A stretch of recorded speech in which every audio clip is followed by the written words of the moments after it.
So here's what I want you to understand. Your self-image of yourself is really the thermometer that tells you how high and low you feel about yourself. Now take a thermometer, for example. What does a thermometer do? A thermometer does not change the weather. It only reflects the weather. Would you think that a thermometer is a good thermometer if it always reads 100 degrees, even if it's 35? Well, it's still hot, but it's 32, but it's still hot. In other words, I'm still hot, I'm still wonderful, I'm still great. No. You see yourself as 100 when you're really at 25.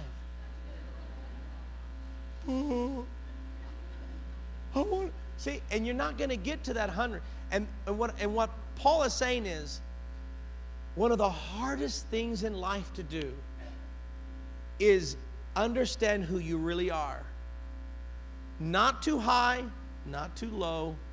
Here's who I really am. Here are my talents, here's my gifts. And what he's talking about here are gifts that we're given. That God gives us all gifts, which tells me that I am important to God, that he has given me gifts, he's given me faith, and I recognize these are the gifts he's given to me, and I don't pretend I don't have them. You understand? I know I have them, but I also know I don't have all the gifts.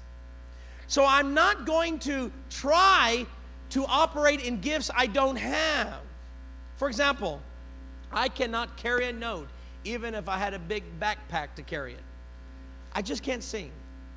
I can't keep a tune. I always sound good to me, but it must be the inner ear voice or whatever. Sounds great.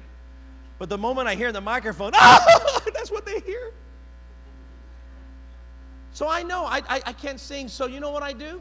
Is I don't humiliate myself doing something I can't do. Instead, I focus on what I can do. I'm a decent Bible teacher. I can teach the Word. I'm not afraid of the television camera. That little one-eyed monster doesn't scare me. I can handle that. I'm not afraid of debating. I'm not afraid of people challenging me. I'm ready. I can think on my feet. I'm good at that. I'm a decent leader. I know how to organize things, and I'm a visionary. But you know what? I'm not a singer. I'm not as good as my wife is on one-to-one relationships. Give me a group of people, wonderful. One-on-one, he's not that impressive.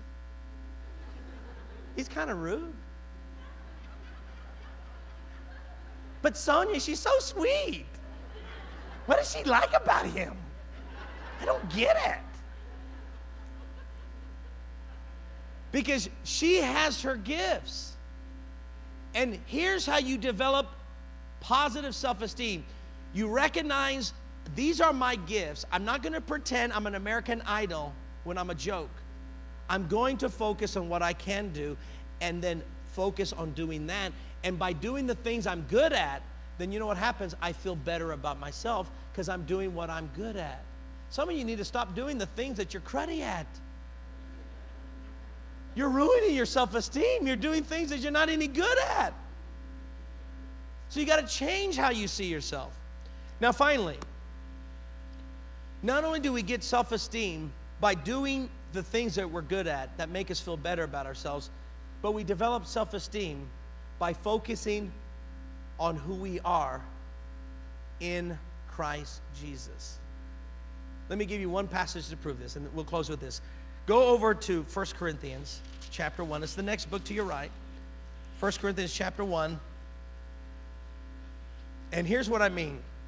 We all have talents. We all have gifts from God.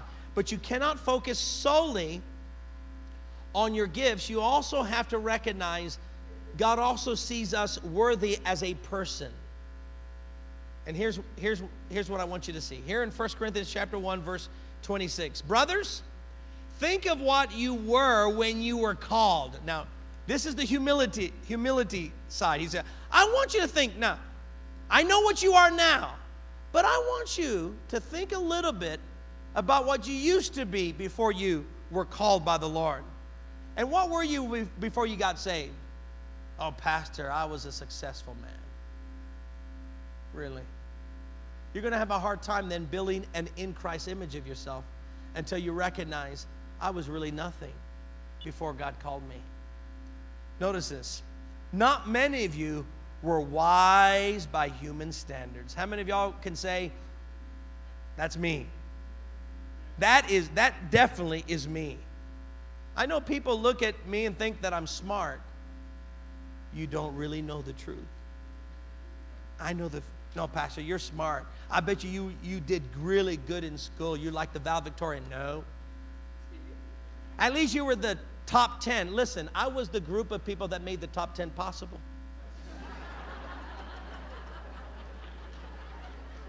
That's me. But I don't. Well, but you've done okay. You and Sonia. This is what he's going to show you how you can do okay. You find out what you are in the flesh, that you're nothing. Now watch this. You're not wise by human standards. Not many of you were influential.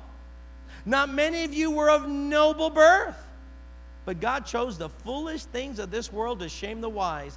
God chose the weak things of the world to shame the strong. He chose the lowly things of this world and the despised things, the things that are not, to nullify the things that are, so that no one may boast before him.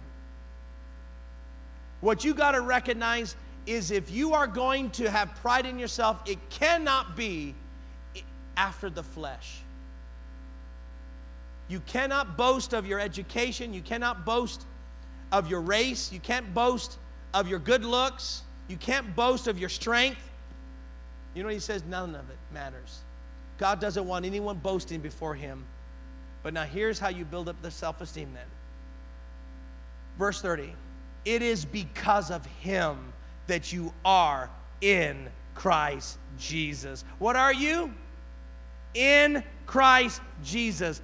It is because of him you are in Christ Jesus, who has become for us wisdom from God. You know what he's saying? You weren't wise by human standards, but now through Christ, he gave you wisdom that has shocked your enemies. You are so much smarter now, but you're not smarter because you were born smarter. You became smart because you got in Christ, and he gave you his wisdom. Do you see this? So it is because of him that you're in Christ Jesus, who's become for us wisdom from God. That is our righteousness, holiness, and redemption. You know what he's saying? You're righteous without sin because of him. Not because you're sinless, but because he forgave you. You are holy because he made you holy in his sight. And you have redemption. But now here's the verse 31. Therefore, as it is written, let him who boast, boast in the Lord. Is it okay to boast? It's okay to boast, but boast in the Lord. So here's how you build up your self-esteem. You recognize, in the flesh, I'm nothing. I'm not going to boast because I'm a Chicano. I'm not going to boast because I'm white. I'm not going to boast because I'm African American. I'm not going to boast because I'm Asian. I'm not going to boast because I'm tall, I'm strong, or I have an education, or I have a good parents, or I have this. No! I'm going to boast in one thing. I'm going to boast that I am in Christ Jesus. And I'm going to boast in the Lord. All right? That's what Joshua and Caleb did. They boasted in the Lord. They said, we can certainly do it. God's promised us this land. If he's promised it, we can take it. Let us not lose confidence that God can give us that power to take this land. See, they were confident. And we have to be confident in who we are in Christ, not in the flesh, though.